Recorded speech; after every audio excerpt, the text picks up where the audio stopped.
Марсель Хәкимович артистлар гаиләсендә туып үсә. Аның әти-әнисе Татарстанның халык артистлары Хәким ага Сәлимҗанов һәм Галия апа Нигъмәтуллина. Билгеле инде театрга булган мәхәббәт аңа әти-әнисеннән күчә. Ул кичкенәдән театрның бөек артистларының уеннарын карап, алар белән аралашып, хәтта бер йортта яшәп үсә. Һәм шул вакыттагы артистларга карата булган мәхәббәтен, хөрмәтен, соклануын Марсель Хәкимович үз күңелендә гомере буе йөртте. Һәм безнең белән дә шул истәлекләр, хатирәләр белән рәхәтләнеп уртаклаша иде. Театр милләткә кирәк булырга тиеш. Ул үз халкының культурасын күтәрергә, аның гырыф-гадәтләрен, телен сакларга бурычлы дип санады Марсель Хәкимович. Милли театрның нигездә репертуарында милли әсәрләр өстенлек итәргә тиеш диде. Һәм аңа Кәрим Тинчуринның, Нәкый Сәмбәтнең, Аяз Гыйләҗевнең, Туфан Миннуллинның иҗатлары бик якын булды. Һәм шул ук вакытта Марсель Хәкимович рус классигы драматург Александр Островскийны да куярга ярата иде. Рус сәүдәгәрләренең тормышы татар сәүдәгәрләренең көн күрешенә охшаш дия иде.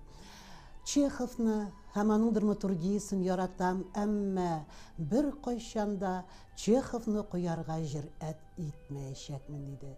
Ни өчен дип сораганда, безнең тамашачы ничек кабул итә бит? Куюын куярсың да, барып чыкмаса, бу минем өчен бик авыр хәл булыр иде диде. Тамашачы театрга йөрсен өчен Марсель Хәкимович үзенең гомеренең соңгы айларына кадәр үзен кызганмыйча эшләде, хезмәт итте. Театрда тынычлык кына урнаша күрмәсен. Әгәр дә театрда тынычлык урнашса, эшләр харап. Театрда эш кайнап торырга тиеш. Һәркем нәрсәдер уйлап тапсын, нәрсәдер әзерләсен, бәхәсләшсен, тик битараф кына булмасын дия иде. Гомумән Марсель Хәкимович театрда эшләгән артистларның, режиссерларның иҗади омтылышына һәр вакытта да таяныч булды. Уртак тел тапты.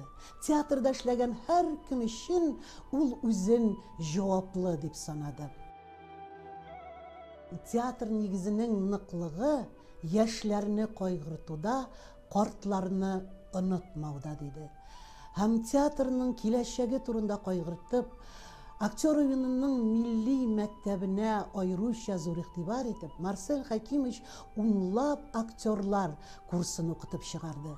Һәм Марсель Хәкимовичның укучылары республикабызның бөтен театрларында да төп көчне билгеләп тора. Марсель Хәкимович үзенең эшләгән эшләрендә, куйган спектакльләрендә артистны беренче урынга куя иде. Аның төп кәсебе артистны уйнату, аны ышандыру, артистның үзенчәлеген измичә, аңа дөрес юнәлеш биреп, артист үзе дә белмәгән, тоймаган хәзинәләрне табып, шуларны тамашачыга күрсәтеп булды.